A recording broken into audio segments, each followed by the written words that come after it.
प्रिय छात्रों, हमारे आज सीएफटी के अंदर हम क्रिस्टल फील्ड थ्योरी के में अष्टफलकीय संकुलों में डी कक्षकों का विभाजन।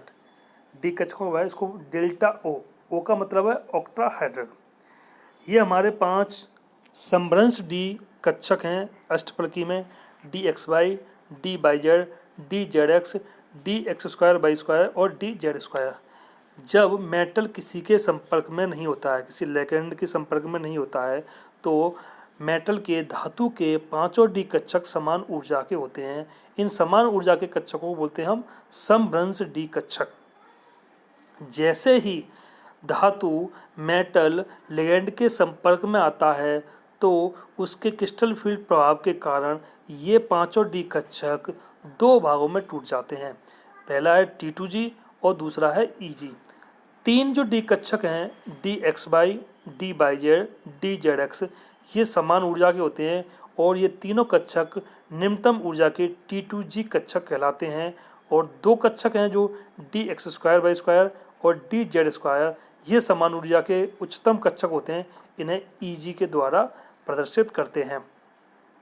इन दोनों कक्षक T2G और EG के बीच के जो ऊर्जा अंतर है वो डेल्टा ओ का मतलब है, मैंने आपको पहले बताया, ऑक्टाहेड्रल। ओ का मतलब ऑक्टाहेड्रल, डेल्टा के द्वारा प्रदर्शित करते हैं। अष्टफलकीय क्रिस्टल फील्ड में विभाजन। अष्टफलकीय क्षेत्र में केंद्र पर धातु आयन स्थित होता है जिसमें धातु के 5 डी कक्षकों की ऊर्जा समान होती है, लेकिन संकुल निर्माण के लिए लिगैंड अपना स्थान ग्रहण करते तो धातु के डी कक्षक प्रतिकर्षित होने लगते हैं, लेकिन सभी कक्षकों का प्रतिकर्षण समान नहीं होता है। मैंने आपको बताया अष्टफलकीय संरचना जो होती है, उस अष्टफलकीय संरचना में 4 लिगैंड उसके 4 कोनों पर स्थित होते हैं और 2 लिगैंड होते हैं वो जेड अक्ष पर ऊपर और नीचे स्थित होते हैं। कुल मिलाकर जो हमारे 6 लिगैंड हैं अष्टफलकीय संरचना में, उसमें 6 लिगैंड की जो दूरी होती है वो दूरी समान नहीं होती है। इसीलिए इनके बीच में जो प्रतिकर्षण होता है कक्षकों के बीच में, वो प्रतिकर्षण भी समान नहीं होता है। D x square y square तथा डी जेड स्क्वायर कक्षकों की पालियां लिगैंडों की दिशा में पड़ने के कारण अधिक बल से प्रतिकर्षित होंगी, जबकि d x y, d y z तथा डी जेड एक्स कक्षकों की पालियां अक्षों के मध्य होने के कारण कम प्रतिकर्षित होंगी। जैसा कि ये नीचे 2 चित्र दे रखे हैं, इन चित्रों में समझाया गया है। मैंने आपको पहले भी बताया था कि हमारे जो 5 डी कक्षक हैं, इन 5 डी कक्षकों में d x by, D y Z और डी जेड एक्स, ये तीनों कक्षक समान ऊर्जा के होते हैं। और जब इनकी आकृति देखी जाती है तो उस आकृति में, इसमें मैंने आपको सिर्फ एक की आकृति दिखा रखी है, ये डी एक्स बाई। तीनों में से जो नीचे T2G हैं जो निम्नतम ऊर्जा के हैं, d x y, d y z, d z x, ये तीनों कक्षकों में क्या होता है कि इनमें जो पालियां होती हैं वो अक्ष के बीच में स्थित होती हैं। जैसा कि जिस संरचना में मैंने आपको बता रखा है, डी एक्स वाई है, इसमें एक्स और बाई के बीच में दे रखा है, इसमें ये एक्स है और ये बाई है, ये इनके बीच में ये पालियां स्थित हैं। और जैसा इसमें आपको जो गोले से जो ब्लैक जो राउंड गोले बना रखे हैं, इसमें आपको लिगैंड दिखा रखा है। ये लिगैंड, एल का मतलब ये लिगैंड है, और ये बाई अक्ष पर भी लिगैंड है और एक्स अक्ष पर भी लिगैंड है। तो डी एक्स वाई में आपने देखा, इसमें इस चित्र से स्पष्ट हो रहा है कि डी एक्स वाई की जो पालियां हैं वो एक्स और बाई अक्ष के मध्य में स्थित हैं, और जो लिगैंड हैं वो लिगैंड हमारे एक्स और बाई अक्ष पर स्थित हैं। ठीक विपरीत आप देखोगे इसमें D x square y square और डी जेड स्क्वायर जो उच्चतम ऊर्जा के हैं, इसमें से मैंने यहाँ इसमें एक D x square y square की एक आकृति है, जो संरचना है उसको मैंने आप इसमें बताया है। तो इसमें आप देख रहे हो कि इसमें D x square y square में जो पालियां हैं वो अलोंग द एक्सिस हैं, अक्ष की तरफ हैं। स्पष्ट दिख रहा है इसमें, देखो एक्स अक्ष और बाई अक्ष की तरफ पालियां बनी हुई हैं d x square y square में, जबकि डी एक्स वाई में पालियां बीच में स्थित हैं। इसका मतलब ये जो एक्स और बाई अक्ष पर जो लिगैंड स्थित हैं, ये लिगैंड और पालियों के बीच में किस में अधिक अंतर है, डी एक्स वाई में, क्योंकि जो लिगैंड है वो एक्स अक्ष पर है और पालियां बीच में है, तो इनके बीच में अधिक दूरी होती है। जबकि d x square y square में लिगैंड और पालियों के बीच में दूरी कम है, क्योंकि पालियां भी अक्ष के प्रति हैं और लिगैंड भी अक्ष की ओर से ही है। तो इसीलिए ये 3 जो हमारे d x y, d y z, d z x कक्षक हैं, ये इनकी जो पालियां हैं वो अक्षों के बीच में स्थित होती हैं और अक्षों के बीच में स्थित होने से इनके बीच और लिगैंड के बीच में प्रतिकर्षण अधिक होता है, प्रतिकर्षण कम होता है और प्रतिकर्षण कम होने से ये निम्नतम ऊर्जा के होते हैं।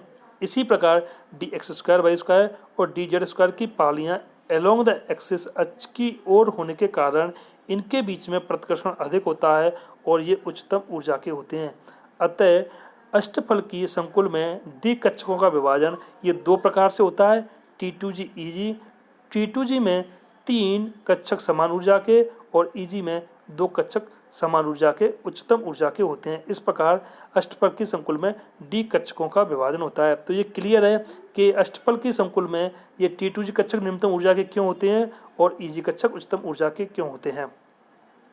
अष्टफल के क्रिस्टल फील्ड में सममिति की दृष्टि से पांचों डी कक्षकों को 2 भागों में बांटा गया है।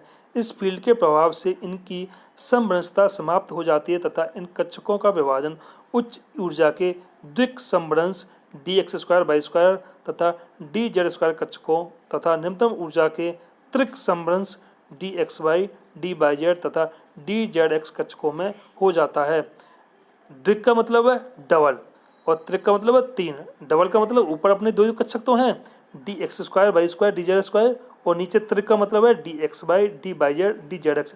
त्रिक कक्षक नीचे अपने स्थित हैं। तो ये हमारा जो डबलेट कक्षक हैं वो ऊपर होते हैं, उच्चतम ऊर्जा के होते हैं, और जो ट्रिपलेट कक्षक हैं, त्रिक कक्षक हैं, वो निम्नतम ऊर्जा के नीचे वाले कक्षक होते हैं। उच्च ऊर्जा के कक्षकों को अष्टफलकीय संकुल में सामूहिक रूप से EG द्वारा तथा निम्न ऊर्जा के तीनों कक्षकों को T2G के द्वारा प्रदर्शित करते हैं। EG ये ऊपर वाले हैं, इनको हम लिखते हैं EG, और जो नीचे वाले ट्रिपलेट हैं उनको हम लिखते हैं T2G कक्षक के द्वारा प्रदर्शित करते हैं। T2G तथा EG कक्षकों के ऊर्जा अंतर को क्रिस्टल फील्ड विभाजन ऊर्जा कहते हैं। इसे डेल्टा O या 10dq द्वारा प्रदर्शित किया जाता है। ये जो हमारा अंतर है T2G और EG के बीच में जो ऊर्जा अंतर है, इस ऊर्जा अंतर को डेल्टा O या 10dq द्वारा प्रदर्शित करते हैं। ये है डेल्टा O का मतलब है ऑक्टाहेड्रल, डेल्टा का मतलब क्रिस्टल फील्ड ऊर्जा, क्रिस्टल फील्ड ऊर्जा, फील्ड विभाजन ऊर्जा। तो इसको डेल्टा O का मतलब O का मतलब है अष्टफलकीय ऑक्टाहेड्रल, डेल्टा का मतलब है क्रिस्टल फील्ड विभाजन ऊर्जा। इसको हम 10dq डेल्टा O या 10dq के द्वारा प्रदर्शित करते हैं। तो ये आपका जो अष्टफलकीय, अगर आपसे पेपर में पूछा जाए कि अष्टफलकीय संकुलों में डी कक्षकों का विभाजन, तो ये आपको 5 डी कक्षक हैं और इन 5 डी कक्षकों को आपको 2 भागों में T2G और EG में तोड़ना है। T2G में ये तीनों कक्षक dxy dyz dzx और EG में dx² dz² कक्षक हैं। सवाल ये है कि ये तो एक सिंपल डी कक्षकों का विभाजन है। ये विभाजन कब होता है? जब मेटल लिगेंड के संपर्क में आता है, क्रिस्टल फील्ड के संपर्क में आता है, तो उसके डी कक्षकों का विभाजन होता है। सवाल ये है कि जब भी हम अष्टफलकीय संकुल की कोई बात करेंगे तो अष्टफलकीय संकुल में हम सबसे पहले हम देखेंगे उसमें साथ में वीक लिगेंड जुड़ा हुआ है या स्ट्रॉन्ग लिगेंड जुड़ा हुआ है। ये विभाजन का मतलब ये है कि आप इलेक्ट्रॉन को किस प्रकार से बढ़ा जाएगा। अगर आपके पास में स्ट्रॉन्ग फील्ड लिगेंड है तो पहले इलेक्ट्रॉन नीचे बढ़ा जाएगा। अगर हमारे पास में 3 इलेक्ट्रॉन है, D3 इलेक्ट्रॉन है, कोई इलेक्ट्रॉनिक विन्यास है हमारे पास में, सिर्फ उसमें D3 इलेक्ट्रॉन है, तो फर्स्ट सेकंड थर्ड तीनों इलेक्ट्रॉन ही नीचे भरे जाएंगे, T2G ही में ही भरे जाएंगे। लेकिन हमारे पास में अगर D4 इलेक्ट्रॉन है, हमारे पास में 4 इलेक्ट्रॉन है, तो हमारे पास में 2 ऑप्शन आते हैं कि इलेक्ट्रॉन T2G में जाएगा, इलेक्ट्रॉन EG में जाएगा। ये यहाँ से स्पष्ट, यहाँ से एकदम क्लियर इसका सवाल चालू होता है कि उसके द्वारा चौथा इलेक्ट्रॉन नीचे जाएगा या ऊपर जाएगा। इसके लिए हमें सबसे पहले देखना है कि धातु के साथ में किस प्रकार का लिगेंड जुड़ा हुआ है। लिगेंड स्ट्रॉन्ग लिगेंड है या वीक लिगेंड है, इस पर डिपेंड करता है। उसके अनुसार इनमें इलेक्ट्रॉन 4, 5, 6 ये इलेक्ट्रॉन इसमें बनना प्रारंभ होता है। उसके बाद 7 इलेक्ट्रॉन से फिर सेम वही कंडीशन आने लगती है। तो इन जो विभाजन है डी कक्षकों का T2EG में विभाजन है, उसी के आधार पर इनमें इलेक्ट्रॉन भरे जाते हैं। और जो हमारे आगे का जो सवाल है, आपको कोई ऑक्टाहेड्रल कॉम्प्लेक्स दे देगा, उसमें पूछेगा आपसे कि ये कलर देता है, ये कलर नहीं देता है, इसका चुंबकीय आघूर्ण का मान क्या होगा, ये सभी सवाल हमें इसमें इलेक्ट्रॉन बढ़ने पर भी डिपेंड करते हैं। तो ये अष्टफलकीय संकुलों में डी कक्षकों का विभाजन है। किस प्रकार से होता है, T2G नीचे क्यों आते हैं, EG ऊपर क्यों जाते हैं, T2G 3 कक्षक क्यों होते हैं, EG में 2 कक्षक क्यों होते हैं, ये सारा मैंने आपको बता दिया है कि किस किस से इनके बीच में विभाजन होता है, किसकी ऊर्जा अधिक होती है और किसकी ऊर्जा अधिक होती है। इसके बाद मैं आपको चतुष्फलकीय संकुलों में डी कक्षकों का विभाजन पढ़ाऊंगा। जब तक आप अष्टफलकीय संकुलों में डी कक्षकों का विभाजन याद करें।